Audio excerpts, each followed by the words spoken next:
To begin. Are you watching closely? To begin. Clytus, I'm bored. How to start. What plaything can you offer me today? In Life Itself, a memoir, Roger Ebert begins. I was born inside the movie of my life. I was born a poor black child. The visuals were before me. I was born in it. The audio surrounded me. Molded by it. The plot unfolded inevitably, but not necessarily. I don't remember how I got into the movie, but it continues to entertain me. We all are born with a certain package. We are who we are. Where we were born, who we were born as, how we were raised. We're kind of stuck inside that person. And the purpose of civilization and growth is to be able to reach out and empathize a little bit with other people. And for me, the movies are like a machine that generates empathy. It lets you understand a little bit more about different hopes, aspirations, dreams, and fears. It helps us to identify with the people who are sharing this journey with us. Hello and welcome to The First Syllable. I'm your host, Professor Robert E.G. Black. This week I want to tell you the story of the last syllable notes file number 8. For the record, file 7 was saved to my computer on the 24th of September. I am recording this on the 9th of November. I believe the first few notes of this file I've already talked about. They were about Connor and his mother or father dying. Thing about using day trippers as a label for them, coming from, of course, the graphic novel Day Trippers, one of the only comics that will probably get significant reference in the story. I will reference, as you'll see later, Universal War 1, and I'll try for some more, but there's just too many things out there. If I can reference all the movies and TV things, that'd be great. Plus some video games, obviously. So then we get to the 26th of September. I watched the movie The Reeds. Not much in there. I put down some character names in case I need some background characters. Guy being impaled on a metal spike. A couple lines of dialogue that now, out of context, don't seem that interesting, so who knows how I'll reference it. Then this isn't really time loops, but I felt like referencing it because it involves time travel. I've been watching Umbrella Academy, and this was an interesting one because it involves a reference to Memento as well. I think I've mentioned before, one of the montage things is that he gets a bunch of tattoos, and I wanted a tattoo of Remember Sammy Jenkins, which is from Memento. But then after watching Umbrella Academy, specifically the episode The Day That Was, I might change that to Remember Harold Jenkins, so it's a reference to Memento and the Umbrella Academy at the same time. Oh, okay, sorry. I had a note that wasn't a reference to something, so I had to see what it was to explain it. This was my instrument montage note, which is him learning to play musical instruments and toying with the idea of things people say about Groundhog Day, because one of my complaints there is people always use he learned to play piano like an expert, so that took a certain amount of time. No, he literally only plays 2 songs. He knows when people are coming to the party, so he doesn't have to be playing more than that. He only has to be playing those 2. In the note says he narrates the camera through the montage, explaining he didn't actually learn all these instruments, so don't go calculating how long the loop is. I'll tell you that later. But I did try all of these out, settled on piano because I'd already learned the basics when I was a kid. People always assume Phil Connors started from 0 on French, on piano, on ice sculpting, I was going to say on bowling, but that was a deleted scene. Maybe he was already pretty good at bowling. Maybe he was already pretty good at piano. Well, we've seen him start piano and he's not that good, but maybe it's all review, and then he gets good really fast. But specifically, I wanted Connor to call out to people that are trying to calculate how long the loop is, because eventually he'll tell you how long the loop is. His loop lasts a specific amount of time, which at the moment I forget the math on it. I know it's somewhere close to 4 years. Connor's loop, not Phil's loop. Then I rewatched Blood Punch on the 27th. I'd already seen it and talked about it as a time loop of the week on Groundhog Day Project Minute by Minute. I had lots of interesting dialogue bits from it. A thing about taking peyote. Russell's one corner, Chakato. Oh, okay. Yeah, I know I had put notes about Ro potentially being part native. Like only a tiny fraction, but I wanted a specific reference to a made-up tribe from... Now I forget what movie that was.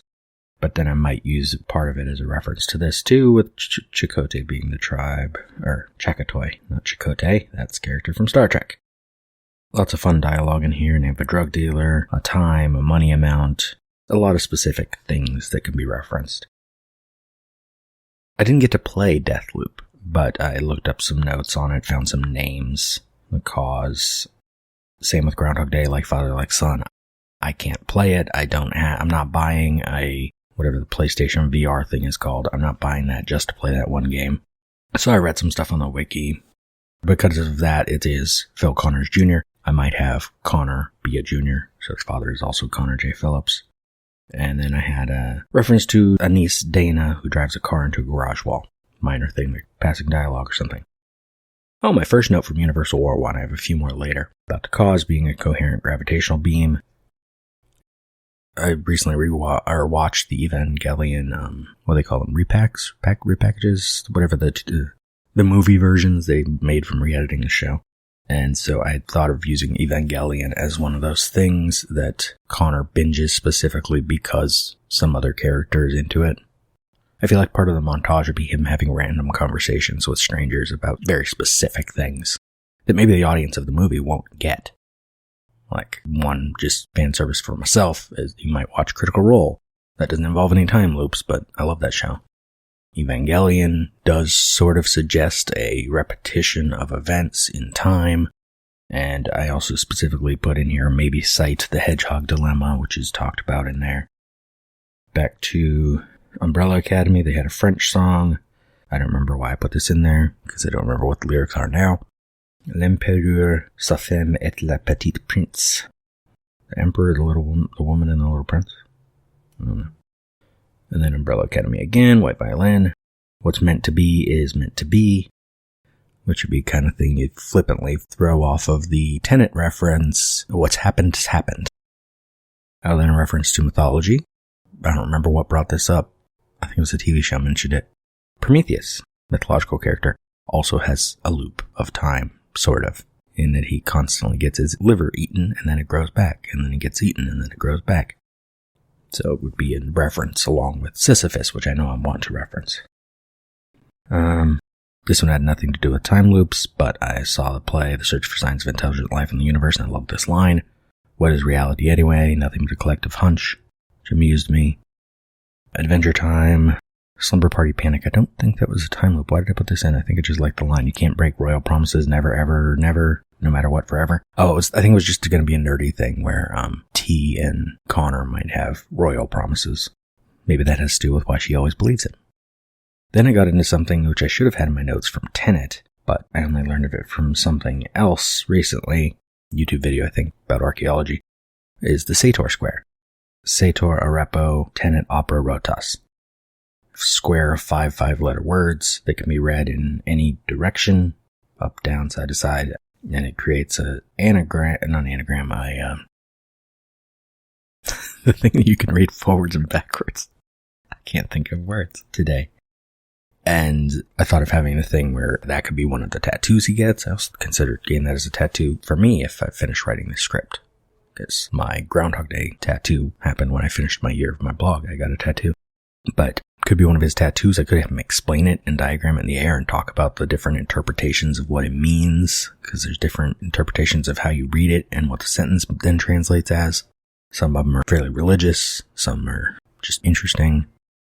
But I wanted that in there. And then I just wanted to know, at what point does he have 1 day left? Because though technically the day is starting over, the days are getting shorter. So at what point does he have 24 hours left? And it's about 11:06 p.m. Something he'd point out is at that time, that's what's left. Then I have my notes from Universal War 1, which included some names. I couldn't remember if Cass already had a last name, so I'm like, I might make her last name Baltimore for one of the characters here. And then a great line of dialogue. Time is already the consequence of all the traveling that has happened and will happen. It is one and indivisible. It is the body of the universe itself. Which ties right into the idea of Connor thinking time collapsing means everything's collapsing and it's the end. Then I recently played, I didn't know this was going to be time loop, which is always fun when I discover this in a game, like with Oxenfree, that happened. Last Day of June involves time loops. because you go into memories of other characters and you get to change what they did, and then you can come back and go into a different character and change what they did, and you try to make their actions interact in the past to try to prevent an accident. And it's really fun and really sad.